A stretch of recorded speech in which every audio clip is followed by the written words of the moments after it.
happy Friday, everyone. Hope you're all doing well.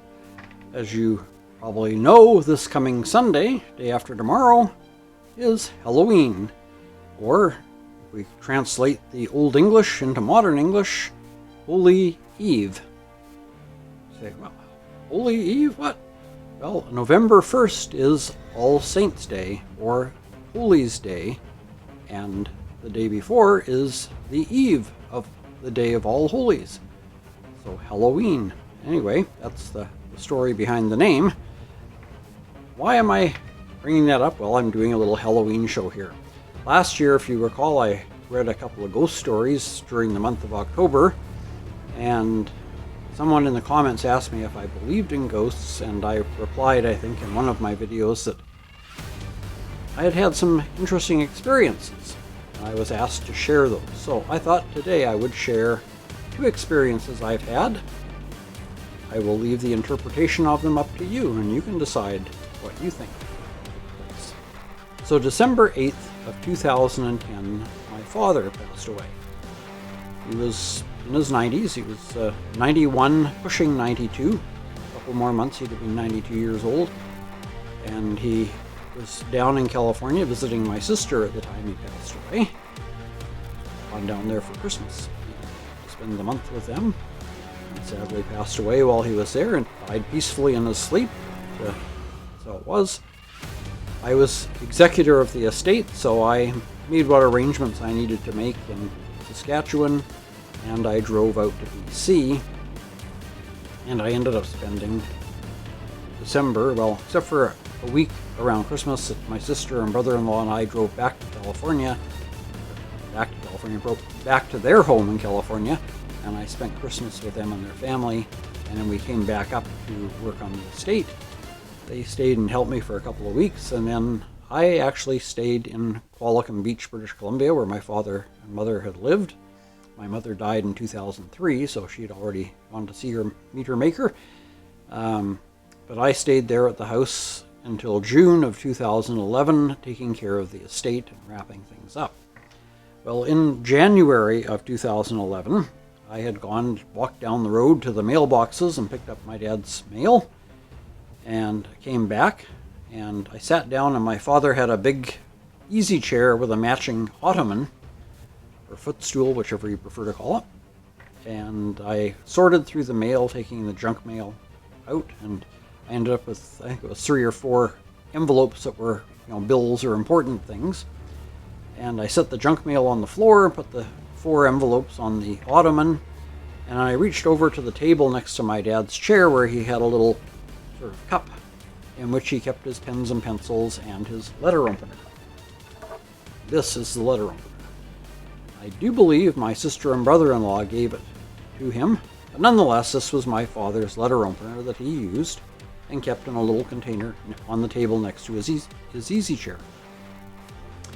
So after getting the mail down to the 4 letters I needed to look at, I reached over and pulled this out of the container, and I used it to open the first envelope, and then I placed it on the ottoman next to the remaining mail while I perused what was in the envelope that I just opened.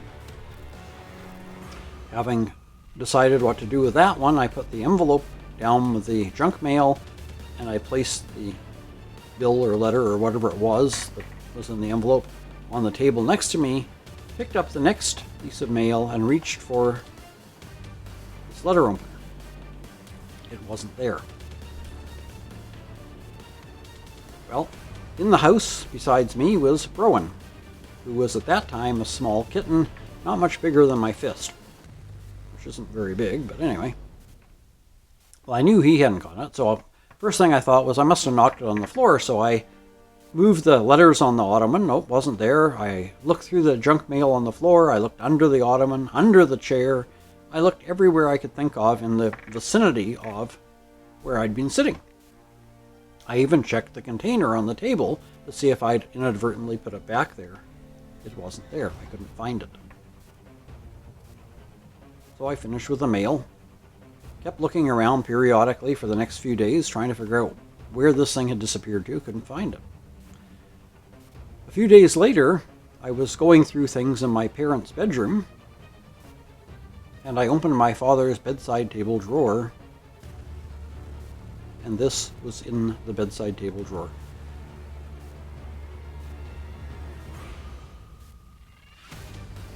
How it got there? You decide. I didn't put it there. The last time I handled it, I set it on the ottoman next to the unopened mail, and it disappeared, reappearing later in the bedside table drawer in my parents' bedroom. I can't explain it. I'll leave you to decide what you think happened. The second thing that happened was my mother collected angels. Figurines, little ones. She had some crystal ones, she had ceramic ones. And amongst the angels she collected was this one. Now, I have no idea how old this is, but she had this particular angel as long as I can remember. She didn't really get into collecting angels until after my sister and I had left home. But this was probably the first angel she had. I don't know who it's made by, but on the bottom it says that it's hand decorated. Anyway, when everybody was there for the funeral, including my son, his family, and my niece, my sister and brother-in-law, their son, my nephew, and his wife, and 2 children, 2 boys, everybody kind of looked and, according to my dad's wishes, got to choose things that they would like to keep to remember him by. There was a few things that he had specified who he wanted them to go to, and that was taken care of. So I suggested that anybody who wanted one go to the corner curio cabinet, which sat in the family room sort of behind my mother's chair. It was a nice curved front glass shelved cabinet where she kept her angel collection. And I suggested that everyone pick out an angel they would like. And I chose this one because, like I say, as long as I can remember, my mother had this little angel. And I had a box in my bedroom. I was staying in one of the guest bedrooms. There was 3 bedrooms in the house, and my sister and brother-in-law had one, and I had one. And the rest of the family camped out where they could. And anyway, I had a couple of boxes in the closet of the bedroom I was staying in where I was putting things that I wanted to keep. And this little angel I took, and I wrapped it carefully in some paper, and put it in a plastic bag, and wrapped it up and put it in the box in the closet in my bedroom. It was in December? Yes, early December. Before Christmas, but December. So this little angel got packed up. I never thought anything more about it. Well, it was probably in April, or maybe May. I was arranging for my son to fly out to BC from Saskatchewan to drive back a truck. I'd been looking for a pickup truck for a while, but I had quite a few things that I was keeping from the estate for myself, including this bookcase right here that my father made. And I had needed a truck in Saskatchewan, so I thought, well, I'll buy a truck here to haul everything back. And so I had found a truck that fit the bill. And of course I had driven out there in my car, so now I had 2 vehicles.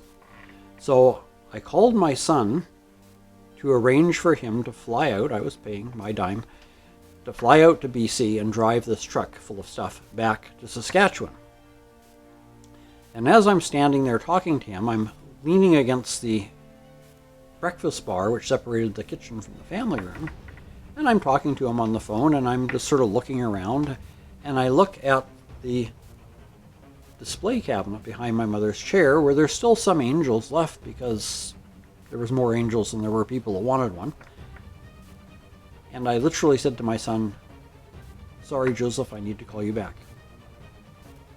I hung up the phone, walked over to the cabinet to look to make sure my eyes were not deceiving me, but there on one of the shelves was this little angel. Now again, I was the only human being in the house. Nobody else was staying there this time.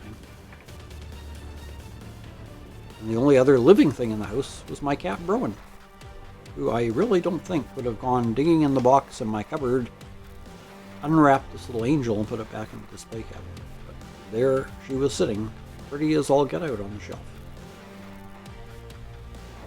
I'll leave that for you to decide what took place. To this day, I'm not sure.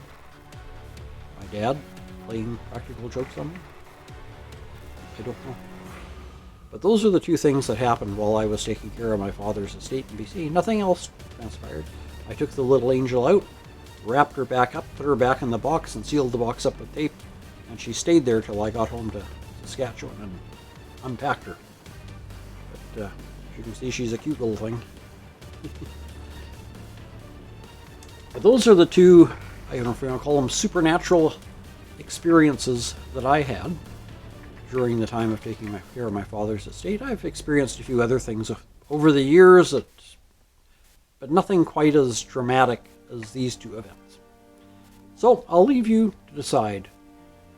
And if you want to share your thoughts in the comments down below, I'd love to hear them, what you think took place. Alrighty. Now I suppose you want a groaner.